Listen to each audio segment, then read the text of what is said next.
A packed theater, decades after one of the most iconic films of the 1980s. Michelle Pfeiffer sits on a panel beside the director and her co-star, ready to talk about the movie that changed her life forever. Then the question comes, not about her performance, not about her legacy, about her weight, during filming 35 years earlier. The room groans, Michelle just smiles, but what almost nobody in that theater knew was the real story behind those months on set, while the world saw a rising star playing an unforgettable role. Michelle was living on almost nothing. Tomato soup, cigarettes, crying herself to sleep night after night, convinced every single day that she was about to be fired. She was in her 20s. Surrounded by seasoned actors who had trained for years, and she had none of it. No drama school, no safety net, just raw nerve. And a fear that everyone around her would eventually discover she didn't belong there at all. That fear didn't disappear when the movie became a classic. It followed her for years, quietly shaping decisions that would completely change the direction of her life. This is the story of what was really happening behind Michelle Pfeiffer's calm, effortless Hollywood image. And why decades later she's finally talking about it. To the outside world, she looked like she had it all figured out from the start. Cool, composed, glamorous without even trying. One of the defining faces of an entire era of cinema. But her beginning wasn't glamorous at all. She grew up restless, getting into trouble at school with no plan to become a star. Acting wasn't a childhood dream, it was something she stumbled into almost by accident. Then came the role that would define her. Playing opposite Al Pacino in a film about violence, ambition, and the dark side of the American dream, the kind of role that could make a career, or break it completely. For Michelle, it made her. But here's what almost nobody realized while watching her glide across the screen. Underneath that composed exterior was someone who, by her own later admission, spent years feeling like a fraud. Someone convinced that any day now, the industry would finally figure out she wasn't as skilled, as trained, or as deserving as everyone assumed.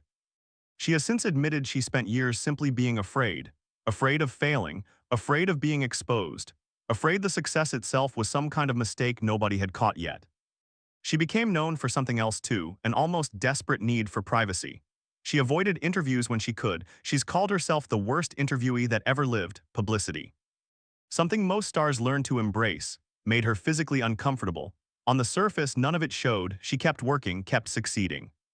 Kept building one of the most respected careers in Hollywood. But behind that image, something was quietly building. A private struggle that had nothing to do with fame. And everything to do with who she really was underneath it. And that struggle was about to collide with the biggest turning point of her life. The imposter feeling never faded. If anything, it followed her onto every set for years. No formal training, no drama school, just a nagging belief that she was faking her way through a career other actors had spent years earning. While her co-stars studied technique, she learned by simply doing the work, terrified the entire time that someone would call her bluff. This wasn't a passing insecurity, it shaped everything. Even at the height of her success, she would still try to talk her way out of roles she had already agreed to take, inventing some impossible reason she couldn't do it. Some obstacle that felt insurmountable, even when it wasn't. Her team learned to see it coming every single time, and the industry wasn't making it easier. She built her career in an era when actresses were reduced to how they looked, not what they could do. That panel, decades later, where a moderator asked about her weight instead of her performance, wasn't an isolated moment, it was a symptom of something she'd been fighting her entire career. She pushed through it. She built an image of calm, unshakable confidence that audiences fell in love with, but privately she was exhausted, not just from performing, from constantly proving she deserved to be there at all. And soon, that exhaustion would collide with something even more powerful. Something that would force her to make a choice most people at the height of fame never dare to make. By the time Michelle became a mother, something inside her had already started to shift. Suddenly, the industry that once defined her entire identity started to feel secondary. She began attaching conditions to every job. Where does it film? How long? Can her kids come? Will it interfere with school? One by one, the roles that used to come easily started slipping away. Not because her talent had faded, but because she had quietly made herself difficult to hire. And here's the part that surprised even the people closest to her. She was completely at peace with it. For years, she stepped back almost entirely. Rumors began to spread that she had simply walked away from Hollywood for good. That the woman who once dominated the screen had disappeared into private life, never to return. On the surface, it looked simple. A star choosing family over fame cleanly and easily. But it wasn't that simple at all, because underneath the public speculation was a private truth, a separation from someone she had built a life with. A split she has since called one of the hardest experiences of her life, not because of anger, but because there wasn't any, no fights to hide behind, no resentment to numb the pain. Just two people who still cared deeply for each other, having to let go anyway. She has said that kind of ending is almost harder than a bitter one. When there's anger, it gives you something to blame. When there isn't, all that's left is the pain itself, completely exposed. So while the public saw a star quietly withdrawing to raise her children, she was also privately rebuilding her life after a heartbreak that had nothing to do with fame at all. And the outside world had no idea how long that chapter would last, or how close she would come to never fully returning. For nearly 5 years, Michelle Pfeiffer essentially vanished from major film work. To fans, it felt sudden. One of Hollywood's most reliable leading women simply gone. But behind the scenes, it wasn't a dramatic exit. It was a slow, quiet drift. A job turned down here, a schedule conflict there, until the offers stopped coming altogether. She has admitted with striking honesty that she made herself unemployable on purpose. Every condition she attached, every requirement tied to her children's routines, made her harder and harder to work around. Eventually, it became easier for productions to simply stop calling. And she let them. This is the turning point almost nobody expected from someone at the height of her fame, instead of clinging to relevance. Instead of fighting to stay visible in an industry built on visibility, she walked toward the opposite, toward stillness, toward a life completely outside the spotlight.